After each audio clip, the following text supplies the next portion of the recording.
you don't have to niche down.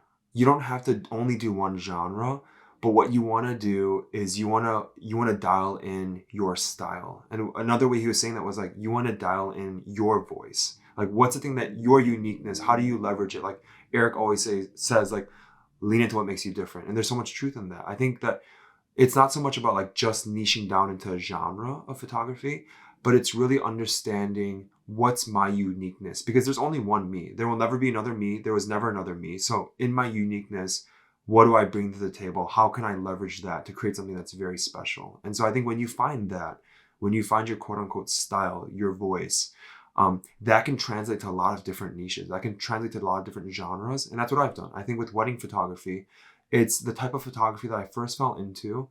And being married myself, I empathize for it. There's a lot of joy I find in documenting other people getting married. So even on a personal level, it resonates with me deeply.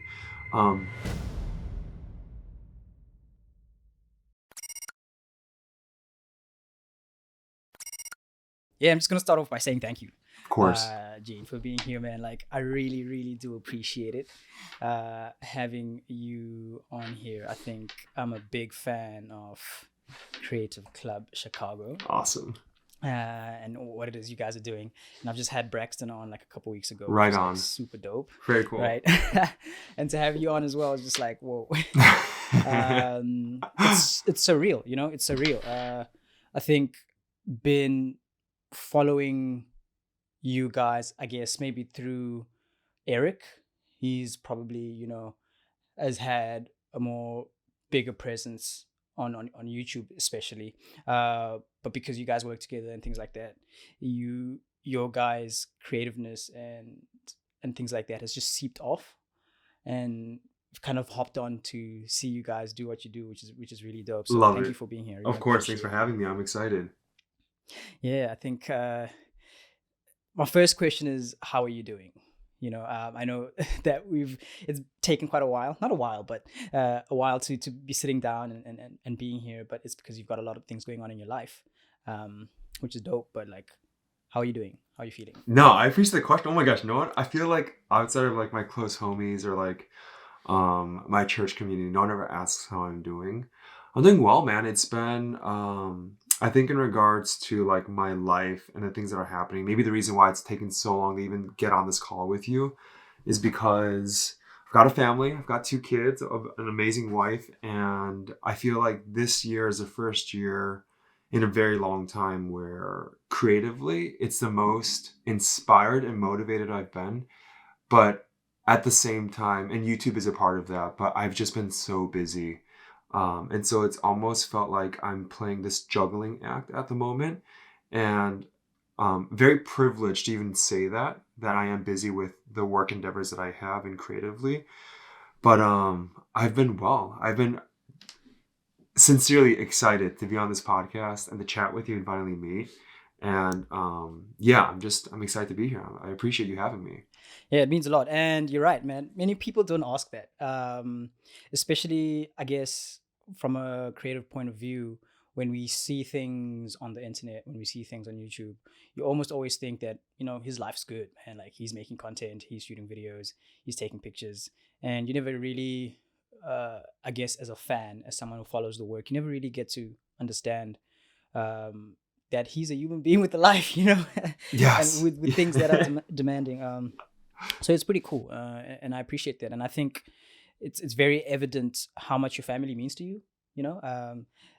And I appreciate that. I love that. I think it's so beautiful, how much you value them and prioritize them above all else.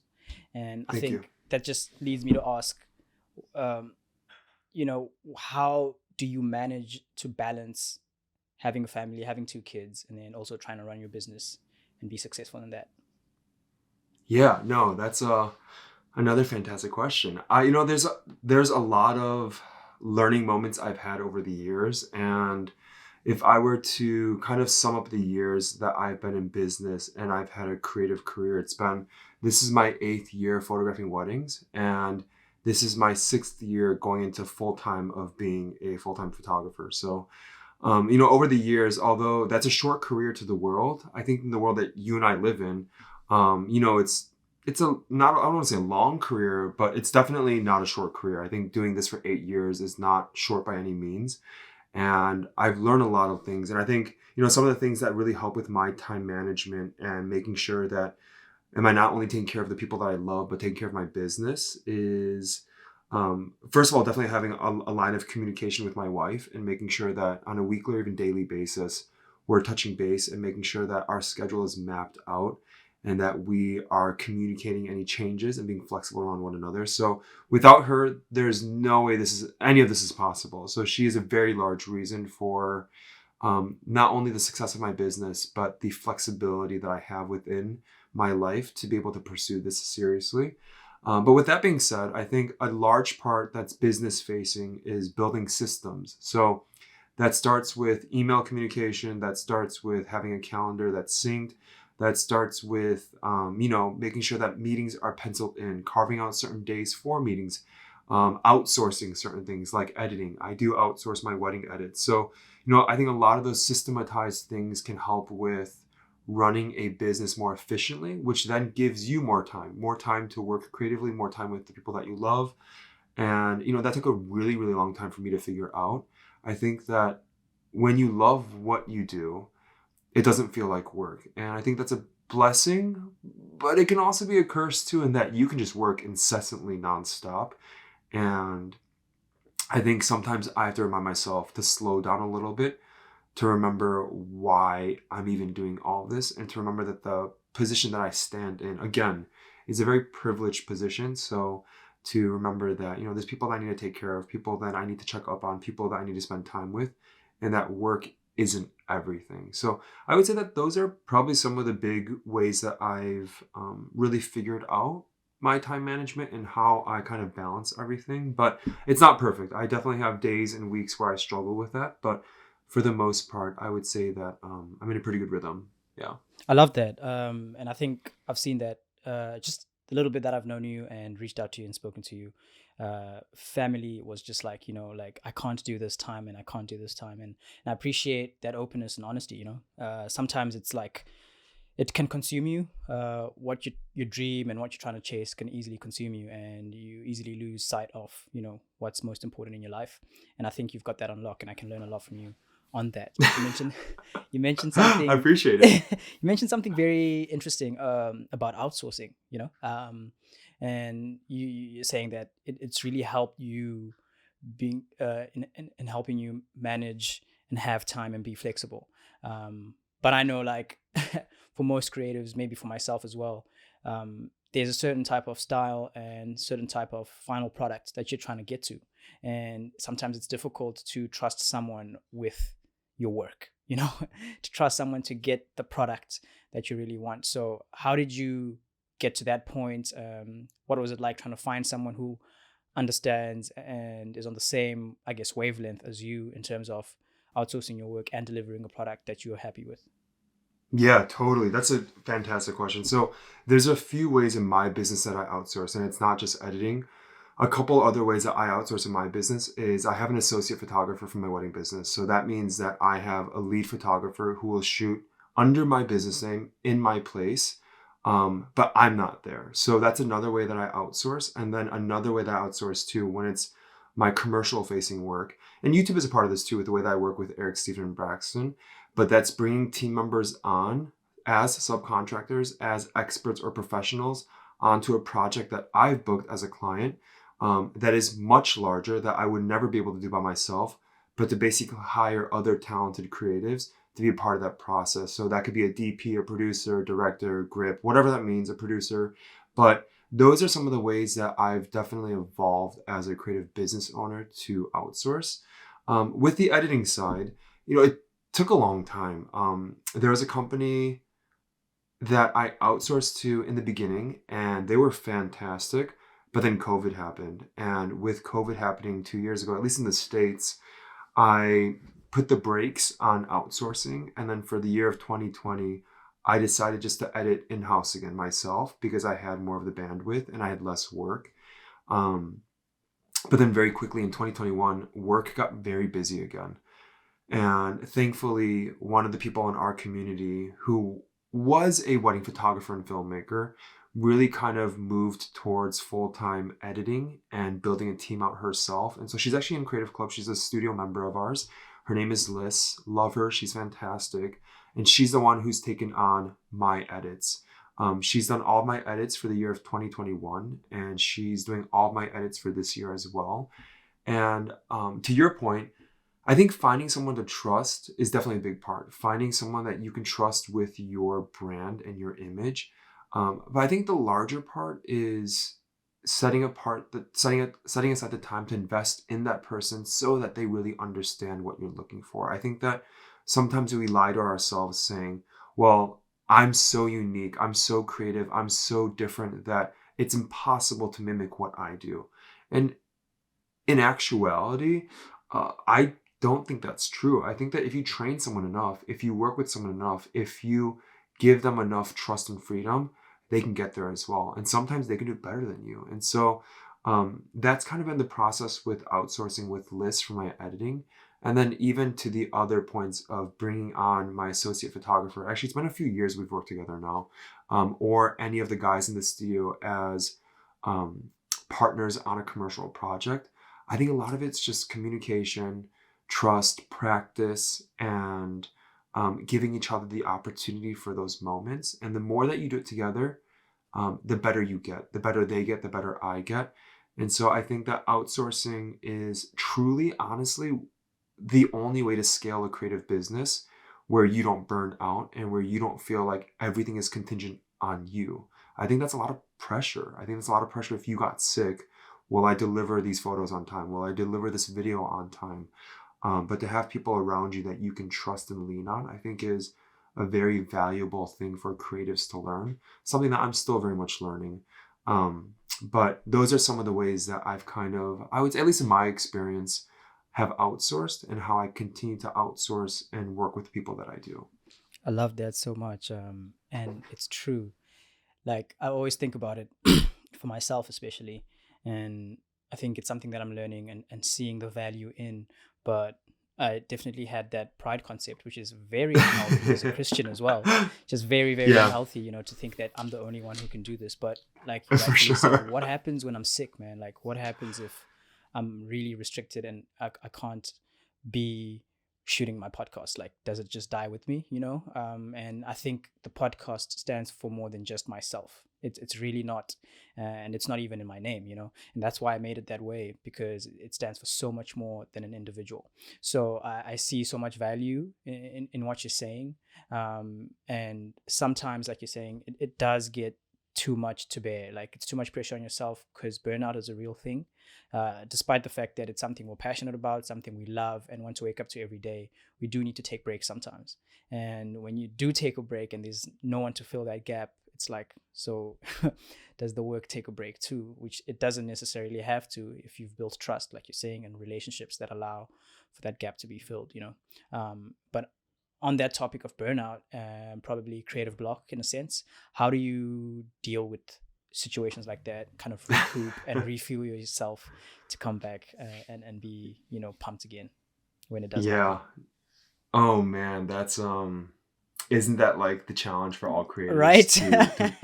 to like wrestle with that Oh forever? I think man. that that's I know I this question, I think I really empathize with it because um I think any good creative will inevitably face burnout for their career because what we do, if it's fueled by passion, that's what drives our creativity. And none of us are an overflowing, abundant well of just energy. And I think that a lot of times when we pour, I think that's what's different about what we do as creatives is it's ourselves. It's us that we're putting into that. It's ourselves that we're making vulnerable to create that piece It's of work parts or of that us. art. Yeah.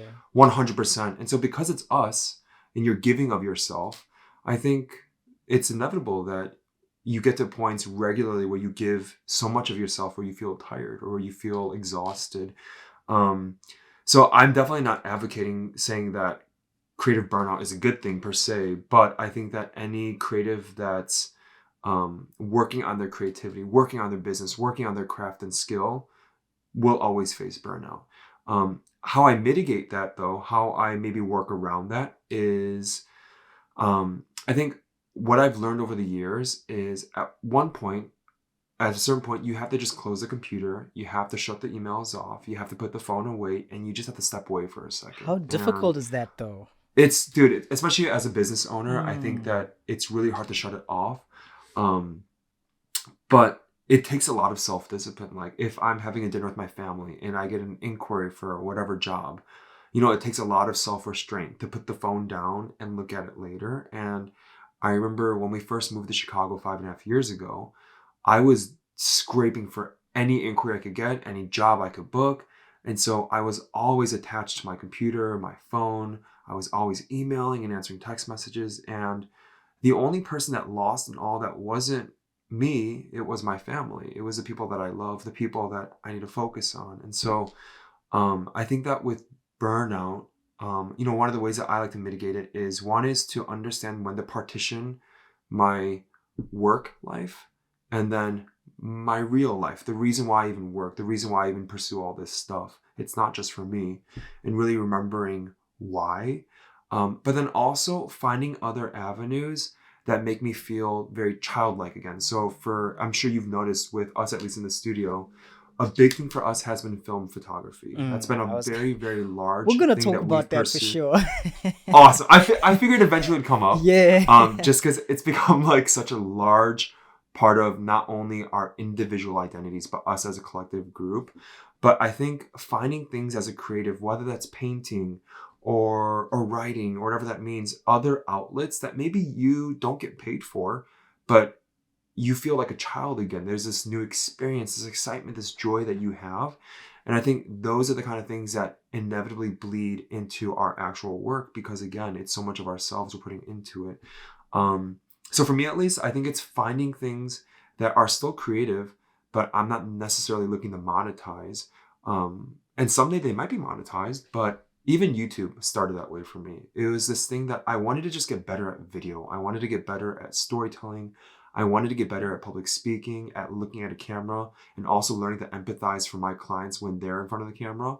And so all of those things were motivations for me to start YouTube.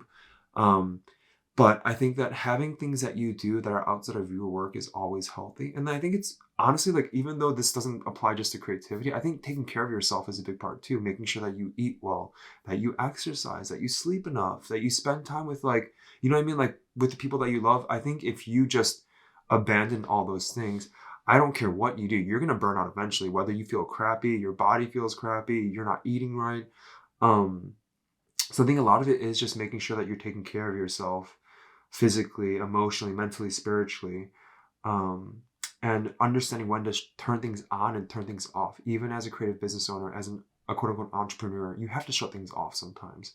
And I think finding things that you find joy in that just make you creative, but you don't necessarily make money from, I think is okay too. I think we tell ourselves, oh no, like I need to monetize everything. This is Everything. another, Yeah. this is an income stream. I'm like, Yeah. yeah, but then everything's work then. Like what's for you? Like what are you doing for yourself? And so I think those are some of the ways that I maybe not avoid burnout, but I mitigate it and then I work around it when it actually happens. I love that, and it's true, man. You mentioned so many things, and I love that you speak so much and have so many things to say because it allows me to learn and pick from that. But the question then, like you're saying, is what do you have for yourself? You almost kind of, I think, as a creative on the other end in relation to that is we almost start to create and do things because we've built this following and we feel some kind of obligation to deliver work to them, and without realizing, subconsciously, consciously, or whatever, we put ourselves under pressure to make everyone around us happy in terms of a following, and we forget about ourselves. But also in relation to that, I've realized and I've seen, especially even for myself, that how people react to my work um, actually has a massive impact on what work I actually end up creating. In terms of, do I change my style? Do I start doing a new thing? And is that something you've ever experienced in terms of how people react to your work? Does it affect what you actually create? Do you listen to it at all? Does it affect you in any way? Yeah, no, for sure. I mean, I think I'd be lying if I said no. I think it's hard for what we do as visual creatives, right? There's a lot of types of creatives, but as visual creatives, not only do we look at our own work and we analyze our own work, but we're analyzing the work of other people constantly. And like that's the world we live in with social media, with YouTube, TikTok, Twitter, Instagram, everything. All that we do is visually we're consuming things, just like the world is, but we are always analyzing because again, we're visual creatives.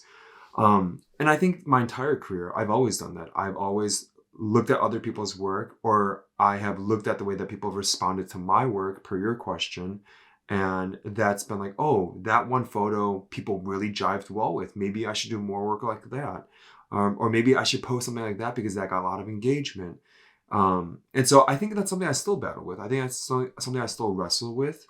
But I think that's been the beauty of film photography for me, at least, is in the past year, I have just created for myself.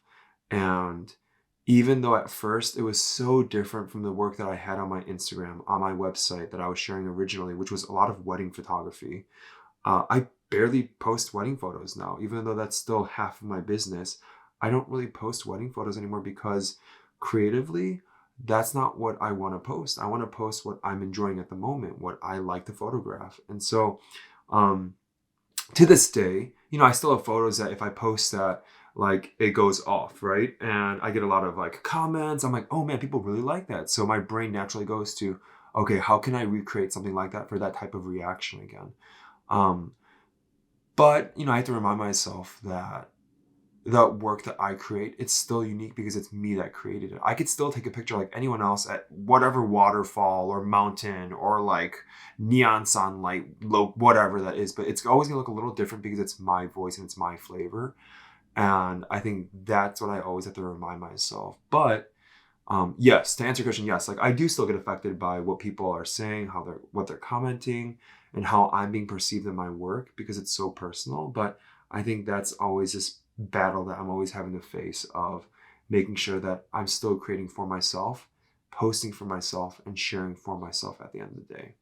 I love that because I think as creatives, right, any kind of creative, we are kind of our first audience. We are who we create our content for first before we release it to the world. If we're not happy with it, the world's never going to see it. So I think for me, what I'm then realizing and learning as well is, despite how people react to it, I've looked at that piece of art, I've looked at that video or photo, and I've decided it worthy enough to be on the internet already. I'm satisfied with it. So whether people react well to it or not, I need to take pride in the work that I've done and have been able to achieve, and kind of building the confidence to say, you know what, I'm willing to share this. So like you're saying, I'm just kind of learning to uh, accept and kind of be content with knowing that this is my work and it's made me happy before it's made anyone else happy. So I love that so much. I love that so much. But I mean, you keep talking about film, so we might as well jump into it. But please tell me your journey with film. What's it been like? When did it start? And how is it currently going? Yeah. Man, like I love film photography. It's Every film photographer loves film photography. I know, dude. I like cringing as I say that because I know I sound like everyone else. And I Yeah. know that like even beyond photographers, like film photography itself is just popular right now.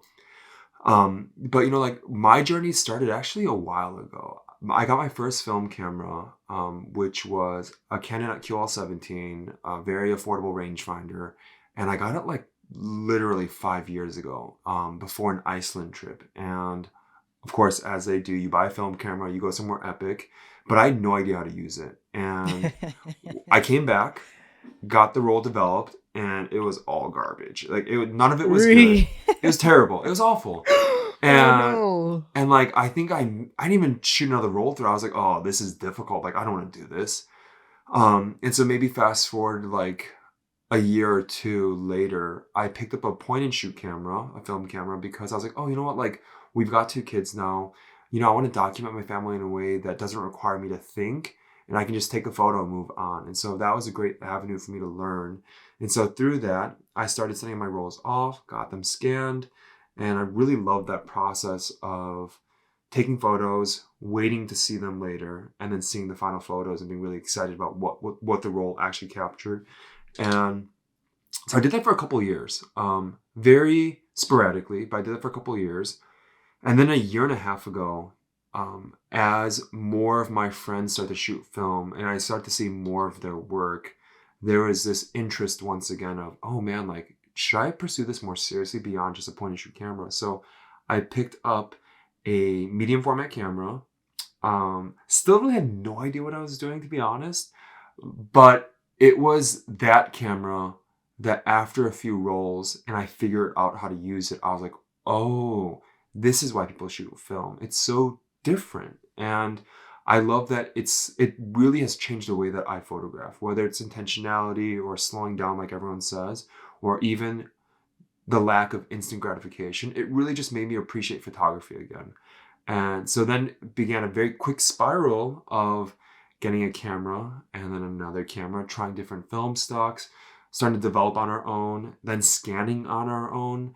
And so fast forwarding to today, like I love the camera setup that I have, arguably a very good setup.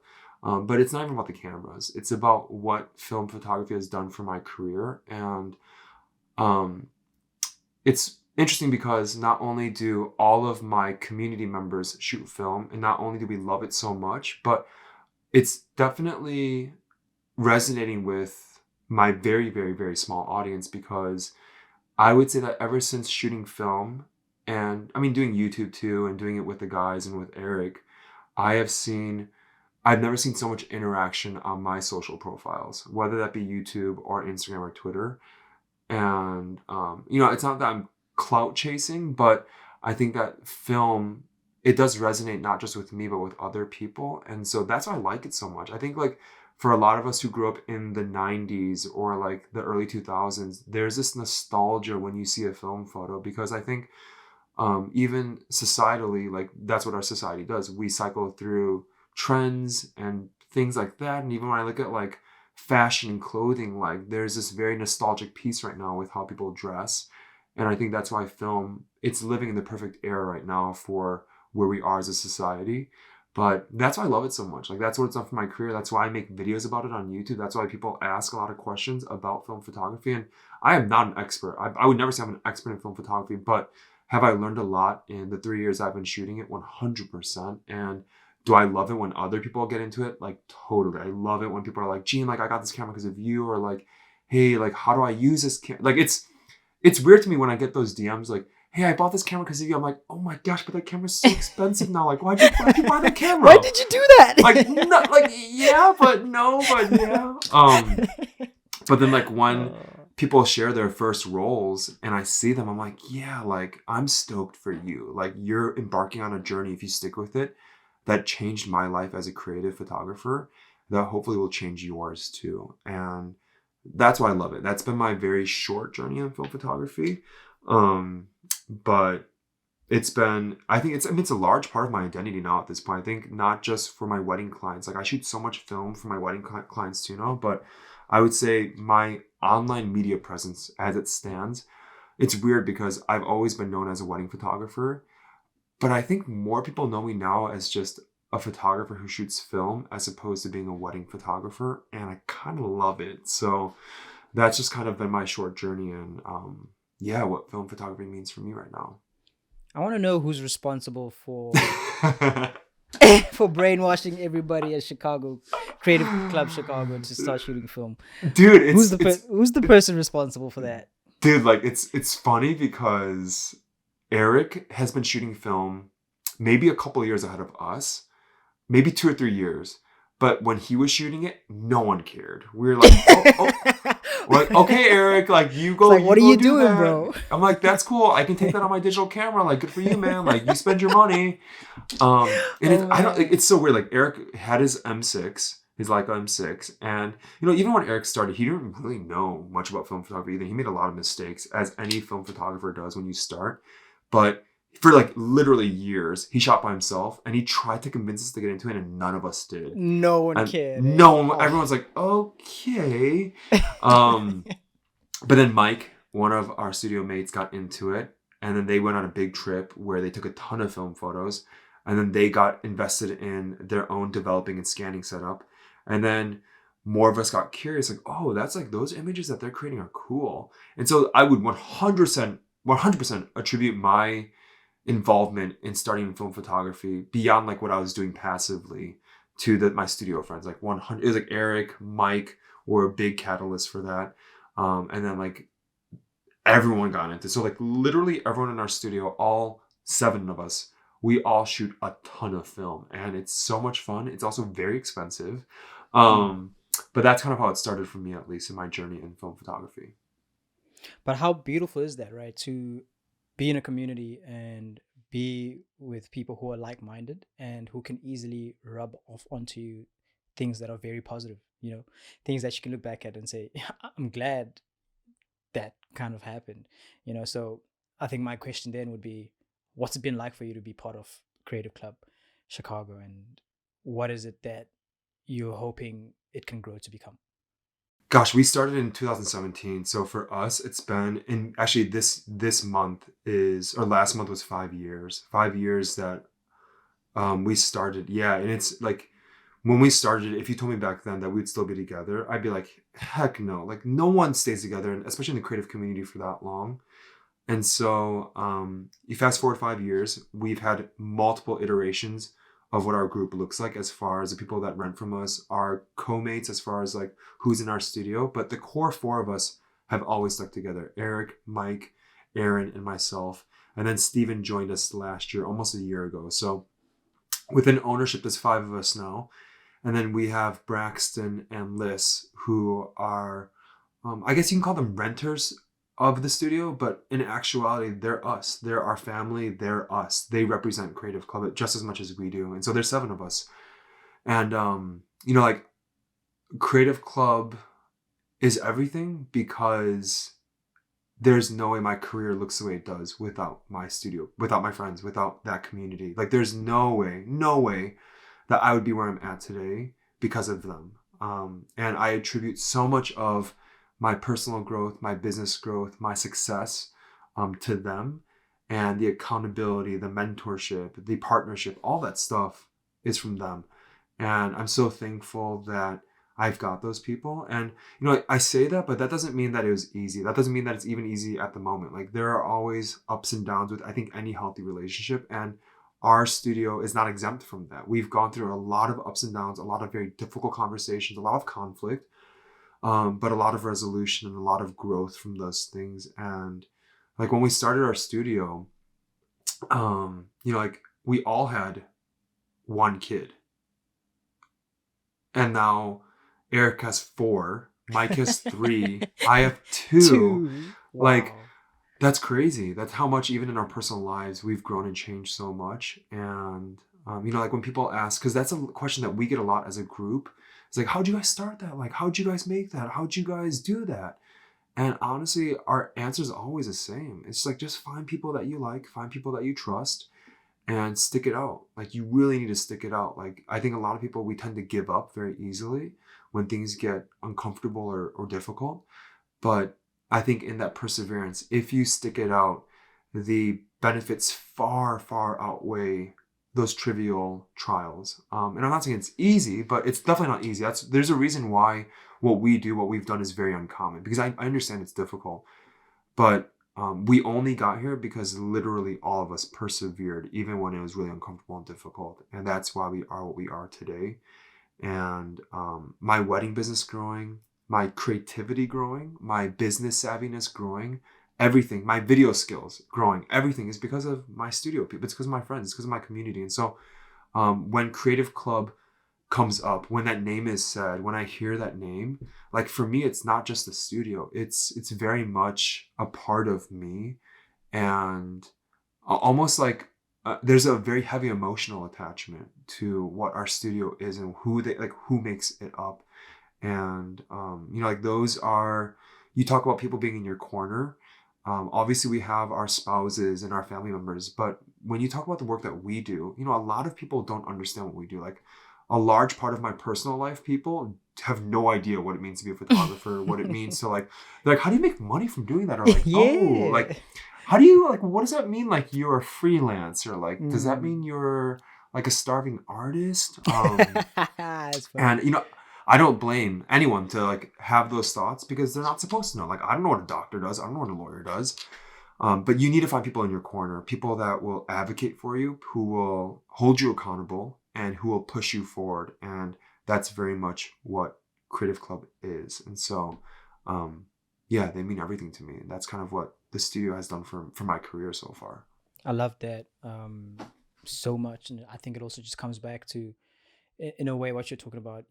Outsourcing, but more specifically, you can't do this thing alone, man. Like you can't build this dream by yourself.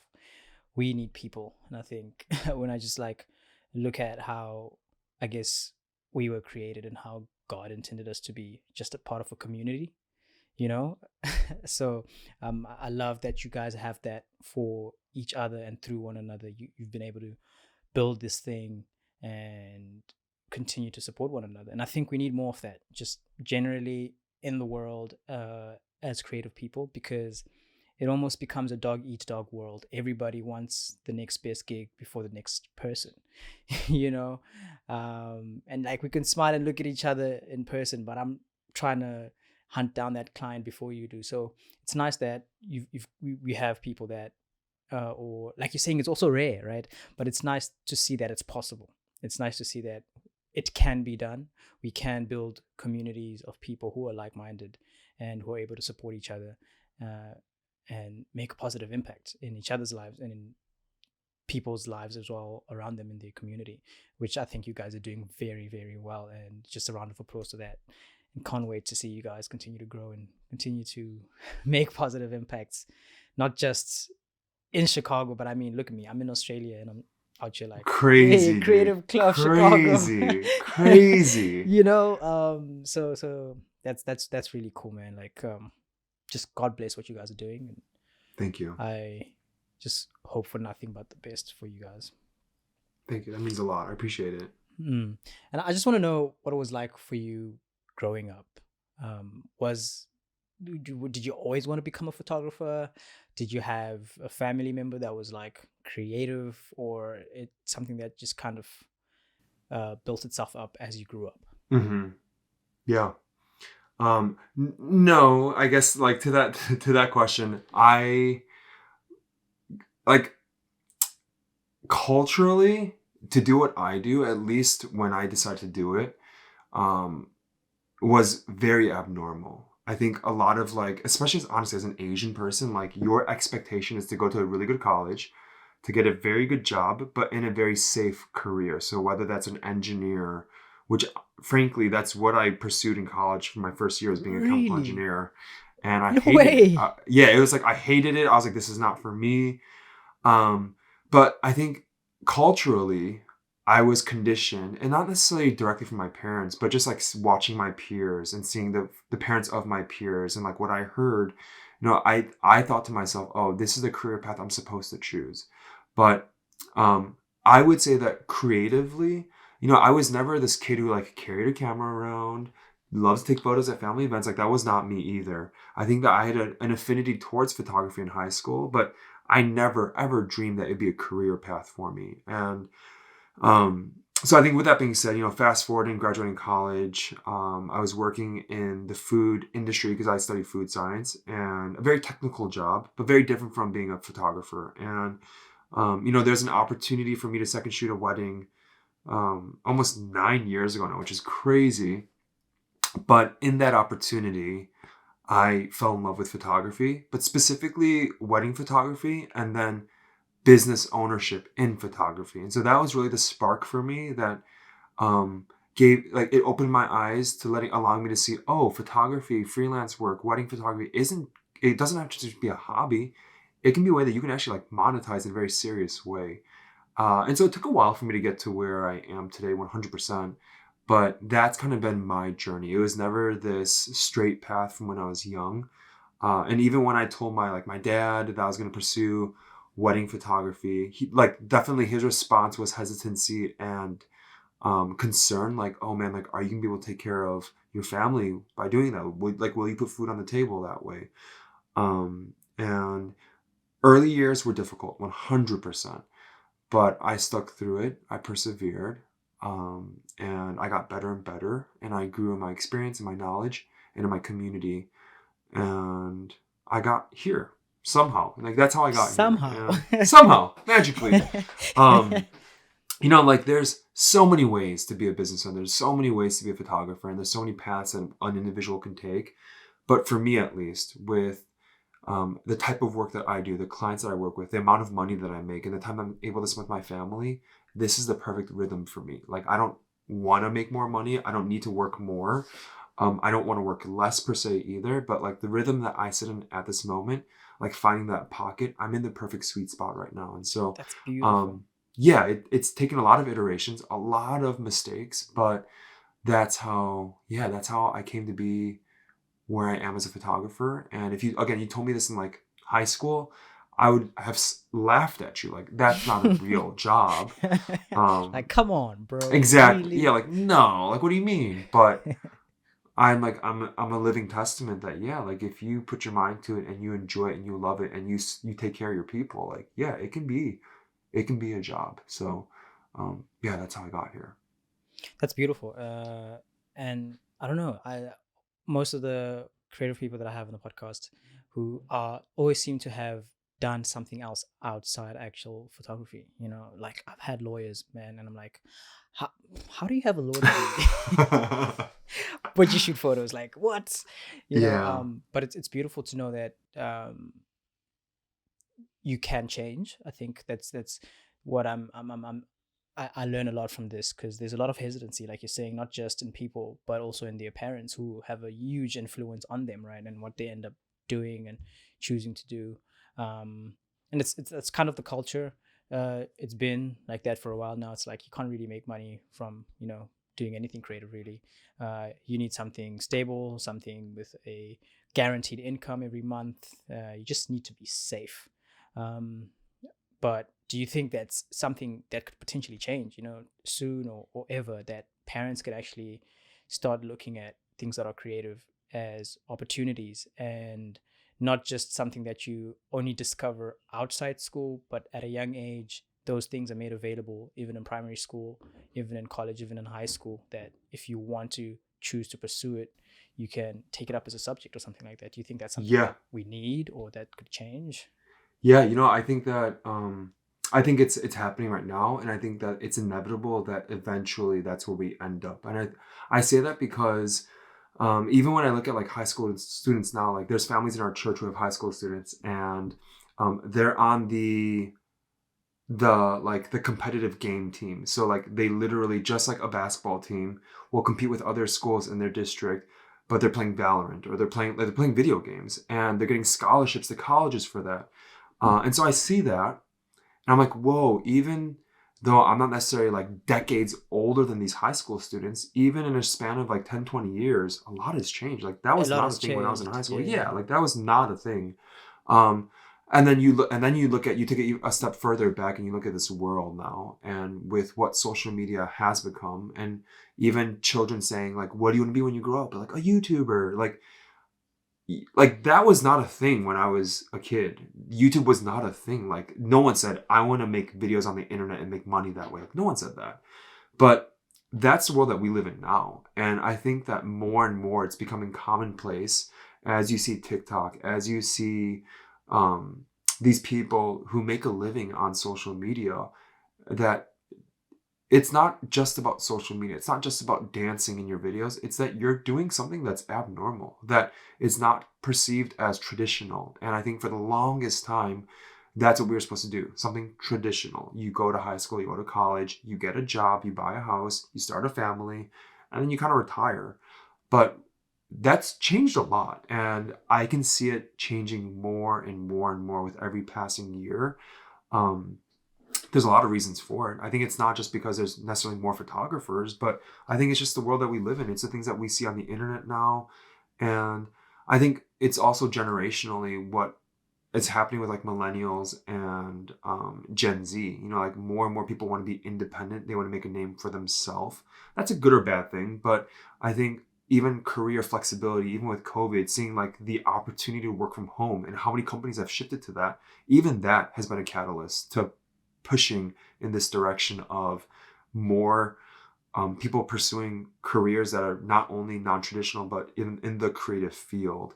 And so I think that that's a very long-winded answer of basically saying, yeah, I think it's already happening. I think that there's a lot of momentum in that direction, and I can see with every passing year that we go through that more and more people will be business owners. There'll be creative business owners. There'll be more artists. There'll be more people expressing themselves like we do through photography or video, but doing it in their own way. And the internet has only become a platform to do that. And so, like I look at the internet of like how many talented musicians there are, like on TikTok, so many, right? It's crazy. It's actually unreal. It's crazy. Like how many have started their careers as well. And it's not that they were never there. It's not that 5 years ago, there were less musicians. They were always there. There just wasn't a platform for them to display their skill and their passion. So that's what I'm talking about. Like as the internet evolves and changes, it's not that there's more photographers. It's just that more photographers are leveraging the internet. There's more artists leveraging the internet. And I think that as more young children see that, it's more of an encouragement and a stimulus to be like, oh, that's cool. That can be a job. I can be a musician. I can be an artist. So I think that that's a beautiful thing. I think that as a creative myself, I'm really excited for my girls to grow up in that world, to see that they don't have to be a certain thing because the world said they have to be that way, but that they can express themselves and that they can find a career path that they can be a lawyer. I do not care. Or they can be an artist. They can be a writer, a musician. But I think that it's becoming more accessible now, which is really cool. I love that. I love that your mind is open to that, especially for your daughters. I think it's a beautiful thing to have parents that support and understand that, which is such a beautiful thing. So your daughters are blessed to have that, and I think just so that I can touch it in as well, I think it's also a blessing to have a wife and a partner who understands what it is that you're trying to achieve, what it is that you're trying to build. I know you've already mentioned and given your wife praise for that, and I think that's super cool, and I think you're super blessed to have that. Thank God that you've been able to find yourself in a position where you have a team at home and quote unquote at work that understands what it is that you're trying to grow towards and can support you through that. So that's really, really, really amazing. And I think just to touch on it as well, you being an entrepreneur and you doing a multitude of things, I think when you're asked what it is that you actually do, how do you describe that? What do you actually tell people? Because I know you take wedding photos, you do commercial stuff, you do video. There's quite a lot that you do. How do you explain it in your own words? Yeah, dude, it's getting harder and harder to explain. Like it's I know, right? dude, it's like for the longest time, I would say up until a year ago, the answer that I gave for a handful of years was I'm a wedding photographer. So whenever anyone asked, I said I'm a wedding photographer because it was the majority of my work, the majority of my income, and the majority of where I was pouring in my creative resources. That's changed a lot though. And so, I would never go up to someone and be like, oh, I'm a YouTuber with 2,000 subscribers. Like, I'm not a YouTuber. But do I make videos on YouTube? I do, and I love it. I think when I talk to people from previous generations, it's easiest for me just to say, I'm just a photographer. Because a lot of people, they don't go further past, oh, like you're a freelancer. Gotcha. Cool. Like to them, it doesn't make sense, and it's okay. It's not supposed to make sense. But when I talk to more people, my peers or my age or people like coming out of college, I think they have a better understanding of what I do because they see more of it on the internet. So, like it's a little easier for me to describe what I do, but I think ultimately when I'm asked that question, I still just say, hey, I'm a photographer. And then if someone asks more, like they ask another question like, oh, like what type of photography? Then I usually say, I do like half of wedding photography, the other half is commercial work. And then if they ask, what does that mean, like commercial work? Then I usually say, I do a lot of branding work, like creating visual things, photos and videos for brands to help elevate their whatever that may be. So that usually is the end of the discussion. But as soon as I go into like film photography and YouTube, I've lost them, which is totally fine. But I would say, I'm happy that it's hard for me to answer that question. Like, I feel like I touched upon earlier, this is the most creatively inspired and motivated I've been since I started my career. And I think it's a good thing. I think that me right now doing a lot of things, exploring a lot of things, growing my skill set and my ability and my whatever that may be, I think it's a good position to be in. That's why I'm excited. And I think it's okay for me to say, like, I'm a photographer who makes videos sometimes. I do video work, but I wouldn't call myself a videographer, but I make online videos and sometimes TikToks and reel. Like, it's weird, but I kind of love it. Like, it's great. So Yeah. I feel like the biggest thing that's changed though is I used to feel like I had to justify that I make money, that this is a way that I not only sustain, but that my family thrives from my income. And I used to always feel like I had to like defend myself, justify, like, no, like, trust me, like, I charge like a decent amount for weddings, or like I book this many weddings a year.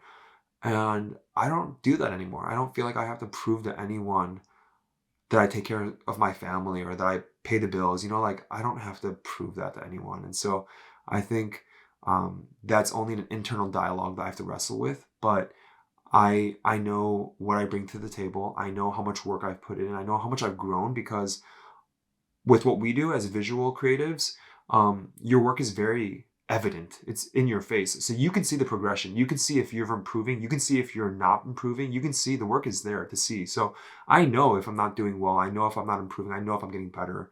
And so that's where, like, I find confidence. And it's not with how much I charge or telling people like I make X amount of money, because I don't divulge that anyways. But yeah, that's kind of been the progression of how I explain to people what exactly it is that I do.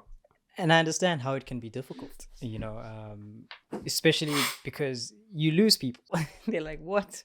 Come again? Like, it doesn't make sense to them. But also on the other end, like you're saying, it's nice that it's difficult to explain, because it just shows how you haven't restricted yourself in what you're able to do. You've really gone for everything that you feel you can do, and you've put your everything in it. And it's a beautiful thing to see, and I love that so much about the work that you do. And I think um, growing in creativity for myself, especially photography, a lot of the people that I learned from or tried to learn from and followed would say, pick a niche. That was like the big thing probably 5-6 years ago, like, pick one thing and be really good at that, man. Like, you don't want someone coming to you and then you're a wedding photographer, but then you're also a commercial photographer, and then you confuse them. But all of a sudden, those very same people are now saying, you know what, spread your wings, man. Like, be whatever you want to be. And you've done that really well, man. Like, you've built a wedding photography portfolio that's really good, and a commercial portfolio that's really good. And what made you choose those specific ones, first of all, but also what made you choose both of them? What made you decide that I can be good at both these things and I'm gonna pursue them?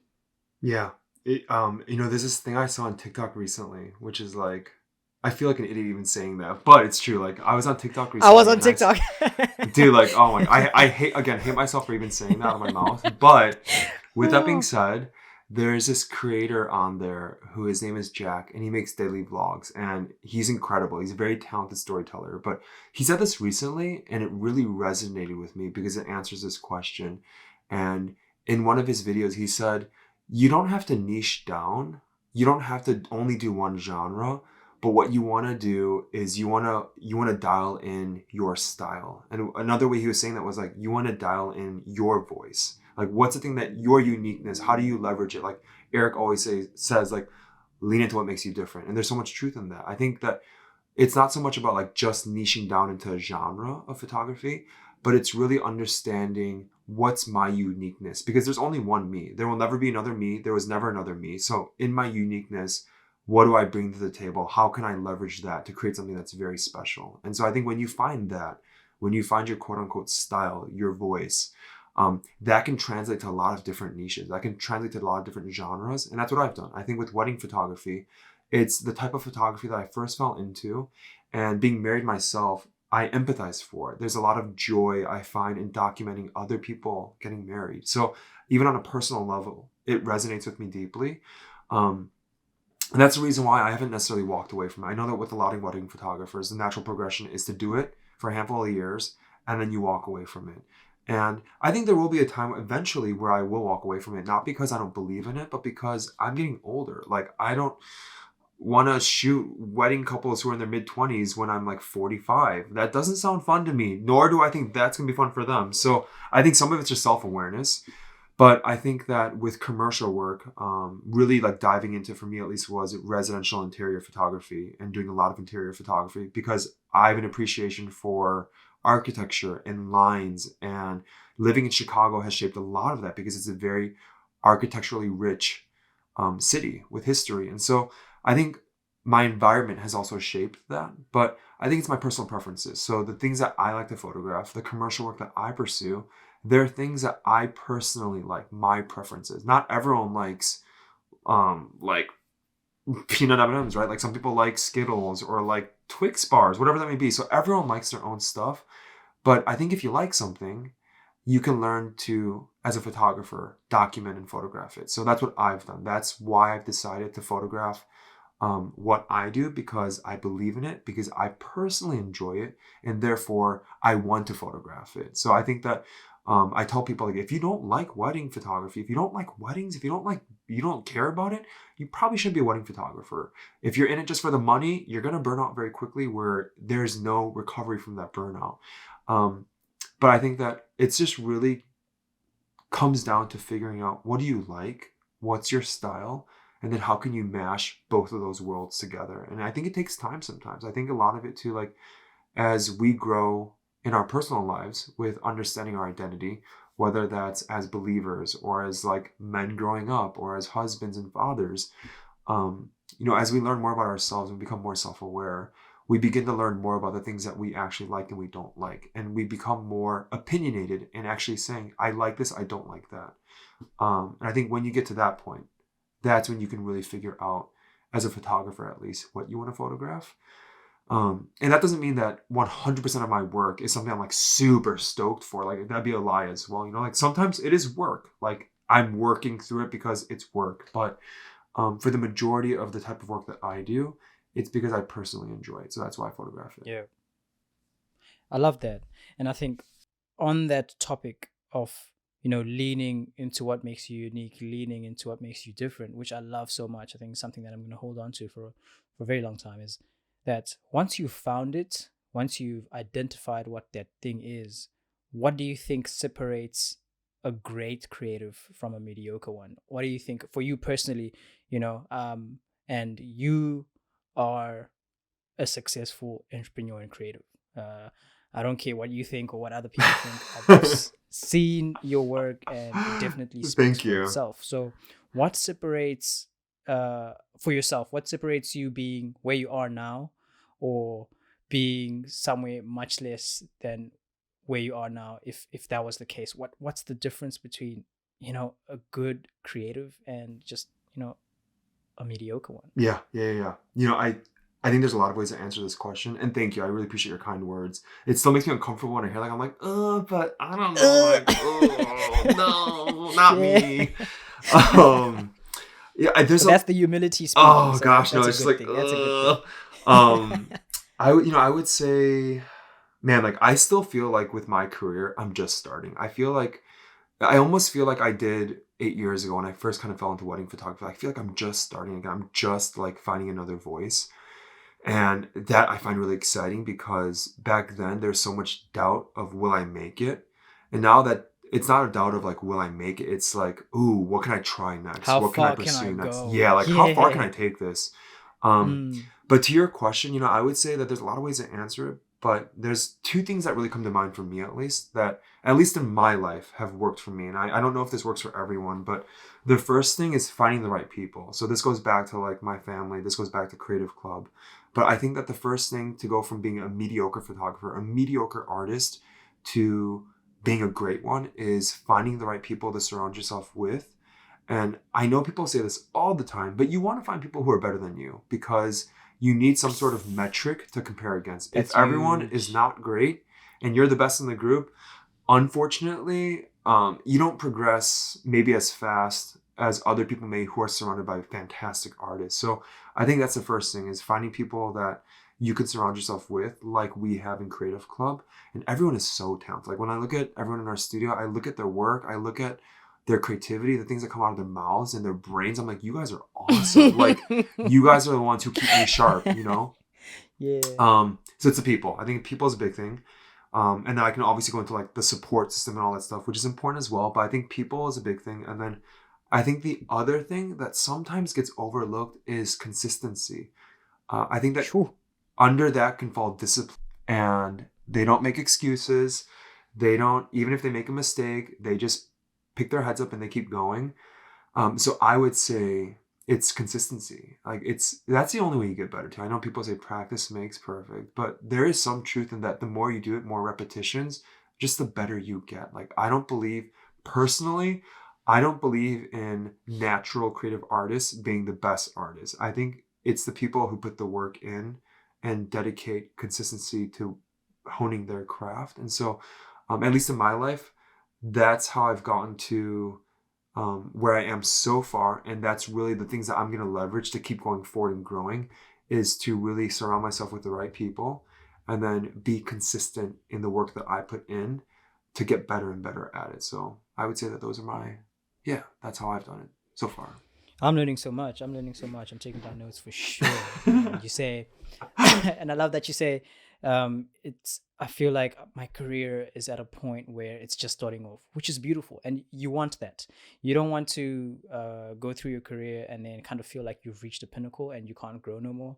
I think that's super unhealthy, probably creatively speaking, because that's not good. That's just not good. But I think you saying I feel brand new again, like I started 8 years ago, that's amazing. You know, you're just looking out to what else can I do, where else can I be creative, where else can I apply myself, which is absolutely amazing. And the aspect of having people around you and consistency, and I've really noticed this consistency thing.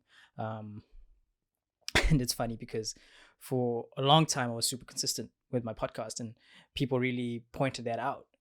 People always used to say, love the consistency. I'm like, really, that's the only comment you're gonna leave?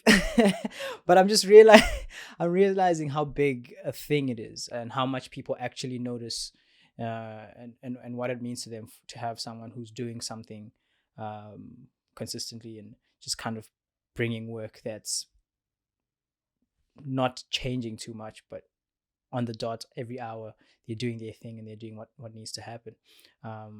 So I resonate with that, and I love that you mentioned that, which is really cool. But like you also mentioned earlier, being part of Creative Club, being part of being a photographer, being an entrepreneur, being a family man doesn't go without its challenges, right?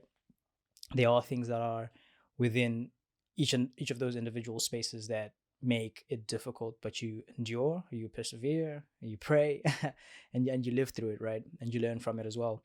But what are some of the most challenging aspects?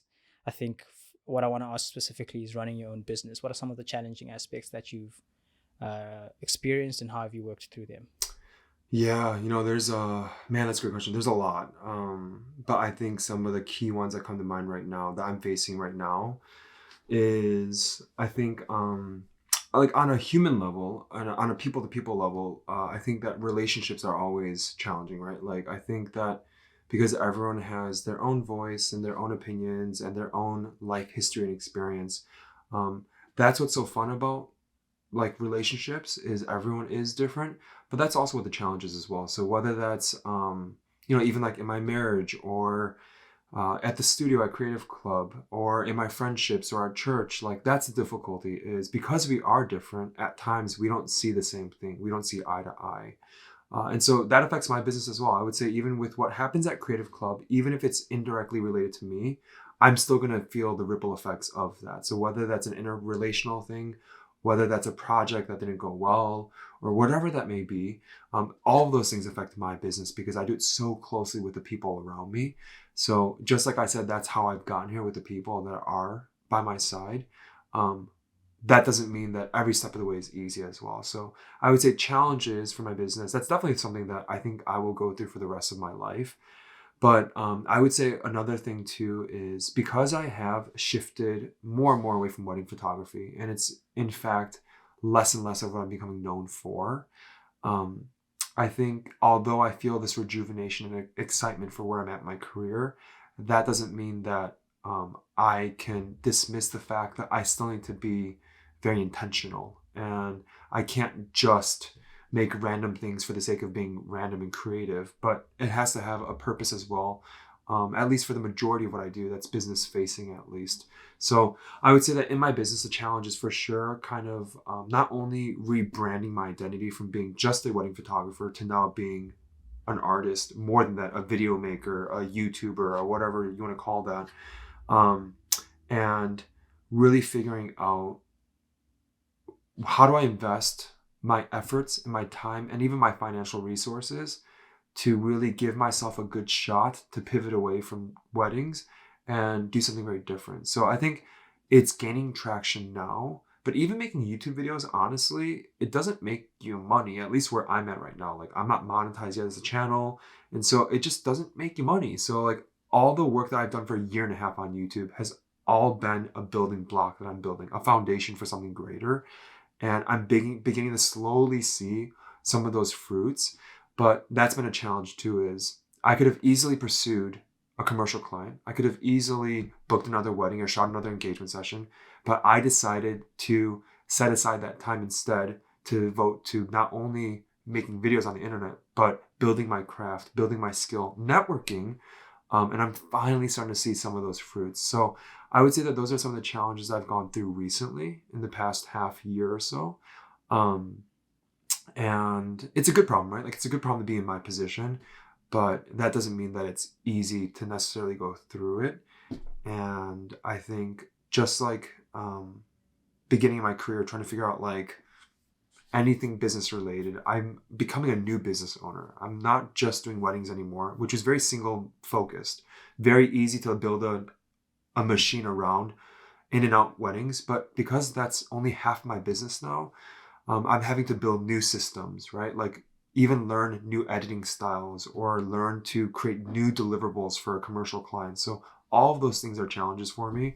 And I'm definitely in a place of learning a lot and through a lot of mistakes as well, but learning a lot right now. So those are some of the challenges I'm facing right now. And I appreciate you sharing that because like I mentioned earlier, it's very easy to look at creative people on the internet, on YouTube, on Instagram, TikTok, or whatever, and think that everything is hunky-dory, like everything is sweet as, man, like nothing could go wrong. But there's definitely challenges to it, and your vulnerability in sharing that I appreciate, because it just helps people who are thinking of getting into that know what to expect. Like it's not always going to be easy. There's definitely going to be a lot of commitment that you need to put on the table, a lot of fight that you need to conjure up to live through and get through some of the very, very challenging hurdles that come with it. Even when you look at people who you think, oh man, they've reached a point in their career where I would love to be, it's still challenging. It doesn't just disappear and become smooth. It's got its challenge. Every stage kind of has its challenge. So I appreciate you sharing that, and I think we can definitely all learn a lot from that. But we're nearing the end of the podcast, this particular recording, and I appreciate you chatting. I appreciate you sharing and opening up and being vulnerable. It's been absolutely amazing to learn from you. I think it's definitely something I'd love to do with you again. 100%. When you have your third kid. Oh my gosh, no, I think we're done. I would love to be on the podcast again. We're good now. But I think with 3 kids, I think my wife and I both agreed like this might be the end for us, and we're so content and happy with our girls. I love that. You guys have such a beautiful thanks, family. Man. I appreciate that. You guys have such a beautiful family. I think to to wrap it up, I just have one more question, and Yeah, then we're gonna play a quick game of Would You Rather, cool. which I've been doing lately. But interesting stuff. But the question is, what are you most proud of creatively? Oh, sheesh, dude, that's a big old question. Oh man. Um, man, I've got to say, like, one is building a wedding photography business that I think a lot of people doubted, myself included. And I built to a place where, um, like my wife and I paid off $45,000 of credit card debt in 8 months. Like that was huge for us. So I think like I'm proud of that. I'm proud of building a business that many looked at as a hobby, or a side project, but really not only took care of our family, but really helped our family thrive. And so that's a big thing that I will always forever be grateful for. That's why I still appreciate all of my wedding clients and all of my future wedding clients, because they have impacted my personal life so deeply. But I think right now what I'm proud of is, um, just being with the people that I'm with in our studio and just doing the stuff that we're making right now and making it for myself. I think that again, like I can easily make and put stuff that's for other people to get a lot of likes on Instagram, or make YouTube videos that are all clickbait and whatever that may be, and be filled with nothing. But, like I'm just happy where I'm at in my career, where I'm making stuff for myself and that I feel so creatively inspired. So I think when I look at my short career so far, those are some of the proud moments that I have as a photographer. That's beautiful, and they're really nice things to hold on to and to cherish. And like you're saying, there's a lot that you can be proud of, and it's hard to pick one or two. Um, but like you're saying, the ripple effect it has when clients book you for a job is unimaginable. They have no idea how it's affecting you and your family behind the scenes. So it's beautiful to share that, kind of allow them to know sometimes that it's something that I'm truly grateful for, even though it's work. It means so much more to me, and the effect it has on me is long standing. So that's beautiful. But thank you so much, Gene, for being here. Thank you for sharing and taking time out of your schedule. Please thank your family for me as well. I for will. I got you, man. I for appreciate allowing you. you to be here and take time to do this. It's really beautiful, especially on a weekend as well, man. Oh, it's lovely. Um, but I just have 5 questions. I have 5 would you rather questions, and I Yes. just love asking some of these Okay. random things just to see how people think and how Okay. they'd stand in a situation. But the first one is, would you rather be a successful artist or a successful business owner? And then I kind of put this question in there, and I was like, man, this dude is both, man. Like, dang. Oh my gosh. No, no, no. Oh my gosh. Oh, oh man, that's tough. I would say successful artist. I Mm, think like ultimately at the end of the day, although you need money, it's not the thing that I chase. mm, And I'm more proud, even though things that like I'm more proud that I'm doing something that I love yeah, yeah, doing. Because I could be a successful artist and go work at a grocery store and make money. Like I don't care. But I need to believe in it. yeah. And so I think for me, successful artist for I sure. love that. Okay. Okay. Next one is, would you rather only be able to use a fork, no spoons ever, or only be able to use a spoon and no forks ever? Oh my gosh, that's a tough question too. Oh no. What do I use? Okay, I would have to say spoon because I eat like Korean food because we're Korean. We eat rice all the time with like Korean food, and most times you're using chopsticks and a spoon. So as long as I can use chopsticks, I'm with the spoon for sure. Dang For it. sure. I didn't think about that one, did I? Okay, so we take the spoon. I love that. The next one would be, would you rather have to read aloud every word you read or sing everything you say out loud?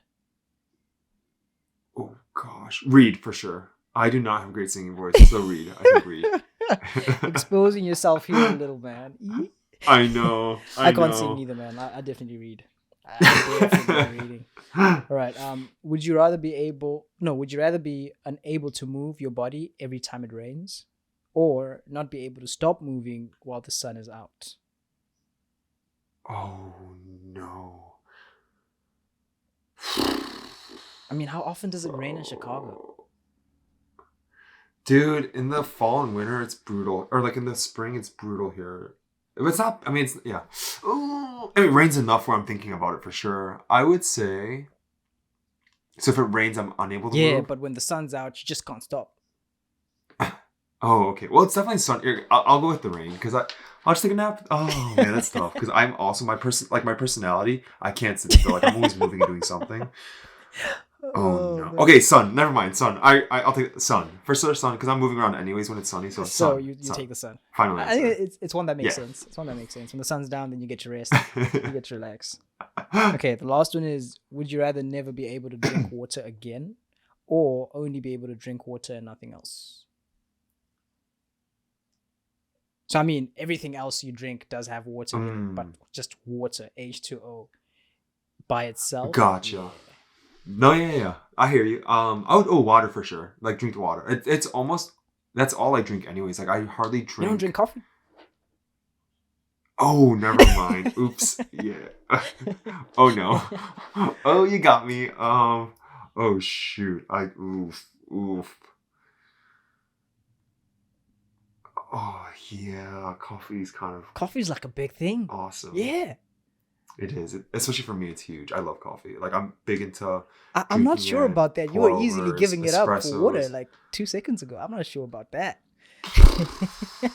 Dude, but when it comes to water, water is still.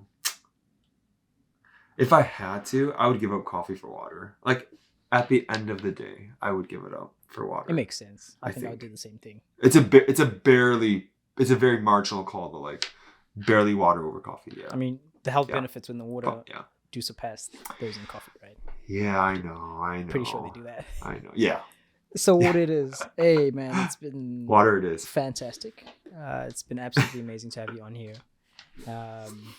Crazy for me actually just to think that I've had 2 people in your space on this podcast, which is a blessing, and I'll always cherish it and keep it at heart. So thank you. It means a lot to me, man.